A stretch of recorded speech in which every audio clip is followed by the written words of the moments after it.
And then I went to see Mr. Hunt. He says, okay, so in our class we had like a different projects, you know, drawing a magazine cover.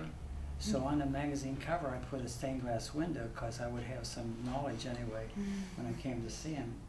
And he hired me 75 cents an hour.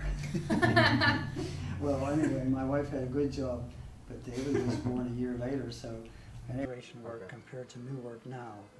And in fact, you know, the downturn that we had, you know, financially and things, we already contracted out for a lot of restoration work. So that kept us through all the, you know, the downturn. And so we were already on our way as far as that goes. The only new work we have is, well, the job we just finished, but that's finished. But then we have a few residential panels to do yet, you know. Okay, so But mostly restoration now, yeah. Compared to when using about 1950, there was... In the 50s, they were... Because all the churches were being built, yeah. And they just couldn't keep up with all the glass that had to be into those. And those were all new work, all new designs, you know, so it was Did you heyday. keep those accounts too? The people that you did the original work for, they come back to you for all the restorative work? If anything else, they'll call us back, you know, because they said, well, Hunt is a name for glass, you know. And they said, well, aren't you going to change it to your name? I says, no. I says, Hunt is remembered for glass, you know. He was called the Glass Man, you know. And I thought, oh, okay, so I would never change that. You know?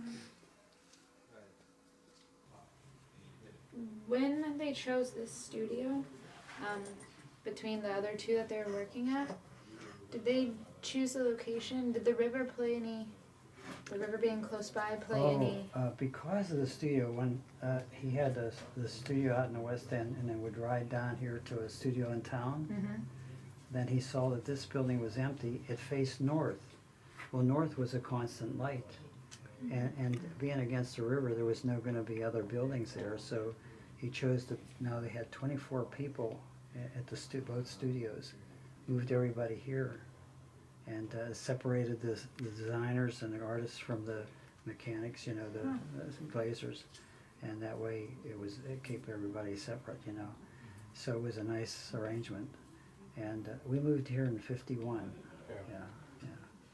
Did you guys ever use the river for transportation at all, of materials or goods or anything No, like they that? took me by boat one time. They took me home. I didn't have a car, and they had a boat down here they were working on. I said, well, we'll take you home. And so they drove me down the river and dropped me off at the penitentiary. I walked up over the hill, and I didn't have a car. They had a transit strike, so in order to get here, I walked. It was only 4 miles from home, you know. So I walked to work. And the other time, let's see, did I take a bike? Rode a bike, and then let's see what else. Bus, streetcar.